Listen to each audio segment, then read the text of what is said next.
Comedy Film Nerds Podcast. I was going to go Power Rangers next. I got to talk about this movie. Okay. We've talked about it before, but you finally got to see it. I finally got to see it with my daughter. We had family in town, so my son didn't want to just hang out with family. So my daughter and I went to see it, and it was a really weird movie. It was like it's $100 million, and it sets up this weird, like it didn't know what kind of movie it wanted to be. That's what made it so weird. It was. You would think when you see a Power Rangers movie, it would take less than an hour and a half before they actually became Power Rangers. They literally weren't in their costumes for the first 90 minutes of the film. It made no sense. Like, I'm like, well, it's a Power Rangers movie. I expect to see a Power Ranger before 90 minutes.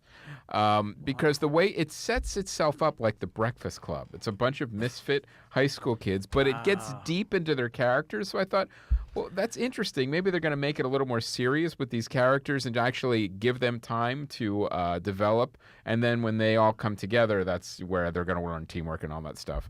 That did happen, but far too slowly. Far too slowly. Wow. And then everything's thrown in like piecemeal. Like, okay, well, yeah, now they have these giant Zords that they climb in, and some are shaped like dinosaurs, and then they become Voltron at the end. But it just takes so long to get there.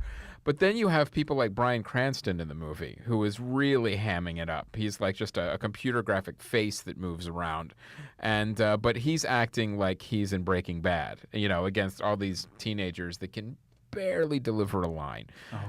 So and then like but it's interesting because he did voices in Mighty Morphin Power Rangers in '93. Yes. Yeah, he did. He did a couple monster voices, and then you also have Elizabeth Banks, who's hamming up. She looks like she's having a blast, though. I have to. I'll give her a lot of credit, but some of it's weird. Like they threw like some adult. Like the first joke in the movie is about how. Hey, the cow that you just milked was a bull and it only had one udder. Like, that's the first joke you're making in a Power Rangers movie, jerking off a bull? Really? Oh, wow. That's how you open your Power Rangers movie? So it had these weird... It's really uncomfortable. Yeah. It had strong material. This really weird choices, I guess you could say, that this movie made. So I guess it's making some money. It was just a really weird thing because my kids didn't grow up watching the show, but the trailer was like, oh my, it's catnip for kids. It's like fighting and monsters and colors. Giant, bright. Yeah, everything's bright, and then kids becoming superheroes, and it was all those things, but it was all these weird different things kind of put together, and then they actually forgot to put the Power Rangers in it until like the end. So it was an odd put together movie. movie. $100 million was? I mean, do you feel like the $100 million was spent well, or do you feel like? No, it really felt like a $40 million movie because all the effects were really just at the end.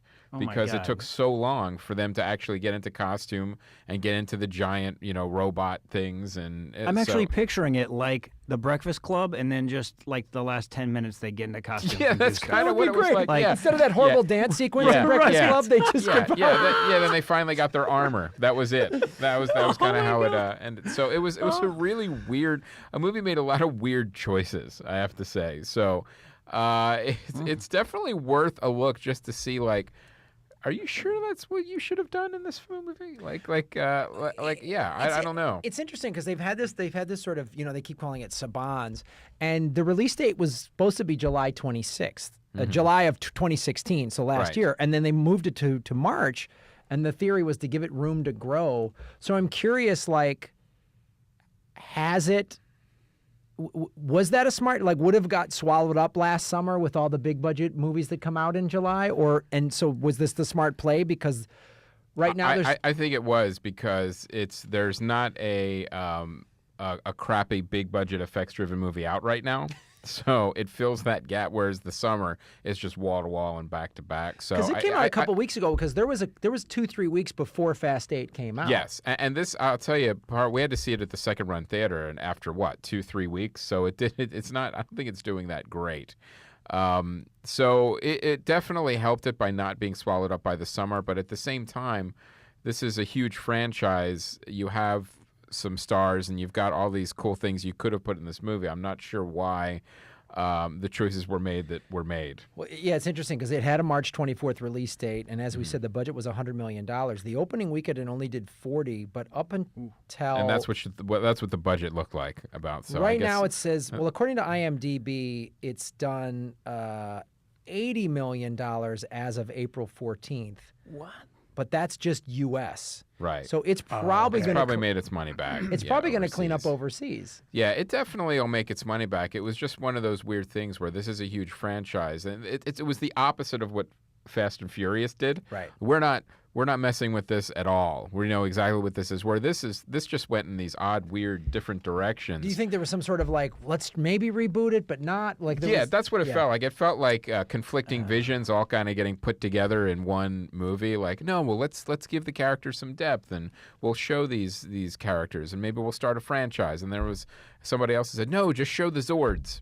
Just show the giant dinosaur, and then and neither side won. Do you think it was wise for Elizabeth Banks to become fluent in the language of Eltar? I think it was extremely wise. It really gave credence. That's what she did. Yes, it really gave credence to her performance and just made it feel more organic. Well, yeah, I think the Eltarians that watch this are going to really feel like it was an authentic. That's where it's making its money back is on Eltar. Well, the Eltar. I mean, this was their movie. I mean, this celebrates their culture. Yeah. I mean, it's really fantastic. It's really it's where it's doing. So this is the hidden figures of Eltar, right? Right. Right. Yeah. So this was. I was really curious to see this movie. So curious no longer. All right, Chris. Comedy Film Nerds Podcast.